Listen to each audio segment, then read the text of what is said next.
ದೇವರು ಬರೆದ. ಹಾಯ್ ಸುಪ್ರಿಯಾ, ಏನ್ ಮಾಡ್ತಾ ಇದೀಯಾ?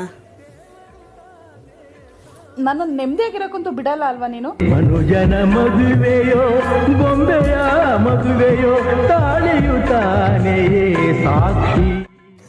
ಸುಪ್ರಿಯಾ, ನನ್ನ ಜೊತೆ ಸ್ವಲ್ಪ ಮಾತಾಡಬೇಕಾಯಿತು. ಹೇಳು. ಅಲ್ಲ, ನಿನಗೆ ನನ್ನ ಕಂಡ್ರೆ ಇಷ್ಟ ಇದೆ ಅಲ್ಲಮ್ಮ?